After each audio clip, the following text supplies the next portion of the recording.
amigos e amigas, bem-vindos ao curso Estudo Dirigido ED-PC.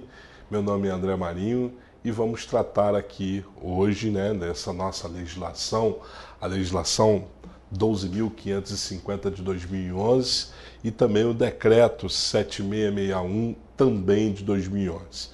Do que eles dispõem, tanto o decreto quanto a legislação, a lei 12.550 de 2011.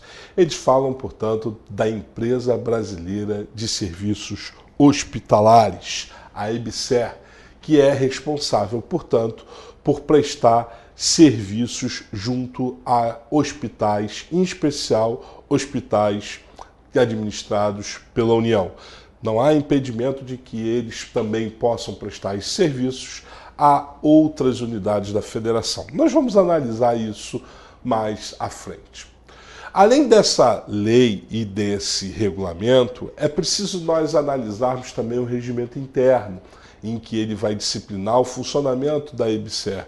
Interessante, nós vamos falar de alguns direitos, como funciona o Conselho de Administração, como é que funciona a diretoria, as atribuições, portanto, desses órgãos que compõem a chamada EBSER. Mas antes de você entender e nós entrarmos no estudo da Lei 12.550 de 2011 e seu regulamento 7661 também de 2011, é preciso que você compreenda o porquê, qual é a razão que você, médico, psicólogo, enfermeiro, precisa conhecer essa legislação. Há uma razão, e essa razão é bem lógica de ser exigida, portanto, em concurso público. Pois bem, vamos para o quadro e a gente vai citar um pouquinho aqui da Constituição, apenas para que você entenda. Você, tenho certeza, já ouviu falar em dois conceitos, duas situações muito comuns, a chamada administração direta e a chamada administração indireta. A chamada administração direta, ela é formada pela União, pelo Estado, pelos estados, pelo Distrito Federal e pelos municípios.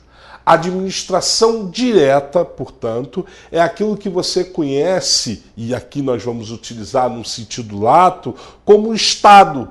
Ou seja, não Estado, unidade da federação, mas em verdade o poder público. O Estado que você conhece é a chamada administração direta. Repito, formada pela União, Estados, Distrito Federal e municípios. Além da administração direta, nós também temos a administração indireta. No que consiste a administração indireta? A administração indireta, na verdade, ela é também pertencente ao Estado, mas aqui o poder público, a administração direta, cria uma entidade que vai desenvolver uma atividade específica.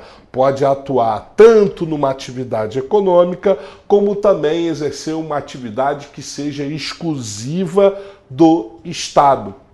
É importante vocês guardarem dois termos que eu vou botar no quadro aqui. A chamada administração direta, que é importante vocês se lembrarem, ela é basicamente desconcentrada. Por que isso? Porque, na verdade, na administração direta, eu vou dividir ela em órgãos. Então, eu tenho lá, por exemplo, no âmbito da União, o Poder Executivo, eu tenho o Poder Legislativo, dentro do Poder Executivo outros ministérios, eu tenho lá o Ministério da Educação e dentro do Ministério da Educação eu tenho um número enorme de órgãos. Já a administração indireta, ela é, portanto, descentralizada. Por que ela é descentralizada? Na administração direta, desconcentrada porque eu crio órgãos. Na administração indireta, descentralizada, eu crio, portanto, entes. Entes personalizados. André, o que significa isso? Ente personalidades. são entidades que possuem direitos e obrigações. Elas não se confundem com a administração direta. Já adianto a vocês, a EBSERV, a Empresa Brasileira de Serviços Hospitalares, ela integra o que nós chamamos de administração indireta. Por quê? Porque a União, a administração direta, ela criou um ente específico, e esse ente específico para desenvolver atividade junto a hospitais. Ou seja, uma empresa que ela vai administrar a questão de hospitais. Esse é que é o ponto. Então o poder público, ele poderia diretamente exercer essa gestão? Poderia, mas não. Ele, por uma discricionariedade, por achar que isso de alguma forma dinamiza, melhora a prestação do serviço, atendendo, portanto, ao princípio da eficiência, ele criou um ente específico para atuar nessa atividade. E aí é importante você sempre se lembrar também do que estabelece a lei. Se você pegar a lei aí, que eu tenho certeza que já está na sua mão, a Lei 12.550 de 2011, você vai observar lá no parágrafo 1º, no artigo 1º, o seguinte, olha só o que ele diz. Fica autorizado o Poder Executivo criar empresa pública unipessoal.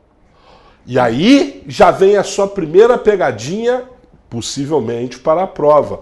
Ou seja, a administração indireta, e em especial a EBSERV, o poder público, ele não cria por lei. A lei apenas autoriza a criação. Então, você não pode esquecer que a administração indireta, uma empresa pública, o poder público ele não cria, ele não edita uma lei criando, ele simplesmente edita uma lei autorizando a criação, portanto, de uma empresa pública. Então essa característica ela fica muito clara quando nós analisamos o artigo 1º da Lei 12.550, que ele diz o seguinte, olha, não é que eu, lei, estou criando uma empresa pública. O poder público, no caso a União, fica autorizado a criar uma empresa pública. E quando ele diz que é empresa pública unipessoal, nós vamos entender, porque só tem recursos da União, uma empresa pública unipessoal para desenvolver essas atividades em serviços hospitalares. Então, não se esqueçam desse primeiro ponto. O poder público, a União, ele não criou através de lei. A lei apenas autorizou que o poder público criasse. Isso faz uma grande diferença, principalmente em prova e principalmente porque nós temos que adequar sempre qualquer legislação ao que estabelece expressamente a Constituição. Pois bem, quando se cria uma empresa pública, algumas características delas vocês não podem esquecer. Vale para qualquer empresa pública. Isso daqui, se você fizer concurso para a Petrobras na área de saúde e eles te perguntarem, vale da mesma forma da Petrobras, vale para qualquer empresa pública, para qualquer sociedade de economia mista. Mas eu vou concentrar o estudo aqui na empresa pública.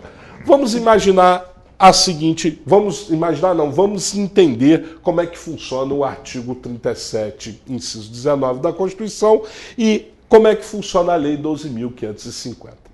A empresa pública, ela é criada pelo poder público com o objetivo, claro, de desenvolver uma atividade econômica e também, às vezes, até mesmo prestar serviços públicos que não sejam exclusivos do Estado. É importante você entender que a área de saúde ou a área da educação, já vocês vão entender por que eu estou falando da educação, a área da saúde e a área da educação são serviços públicos, inegavelmente, que são prestados pelo poder público aos cidadãos. No entanto, esses serviços eles não são prestados com exclusividade pelo Estado, como ocorre, por exemplo, no Serviço de Segurança Pública. O Estado, apenas ele pode exercer. Como é o caso, por exemplo, dos serviços públicos referentes à assistência e à previdência social. Apenas o Estado pode oferecer esse serviço. Enfim, nesses casos, o Estado é obrigado a criar uma autarquia. Aqui não. Se trata de serviço educacional ou serviço de saúde. E, nesse caso, o particular também pode exercer essa atividade, porque isso é compreendido como atividade econômica. Daí porque, em se tratando de atividade econômica, o poder público pode, portanto, criar uma empresa pública para desenvolver essa atividade econômica. Você deve estar se perguntando, mas André, hospital é atividade econômica? É. Qualquer pessoa pode explorar a atividade empresária de serviços hospitalares, você sabe. Não são raros os casos de hospitais privados, clínicas particulares, enfim, que desenvolvem essa atividade com intuito de lucro.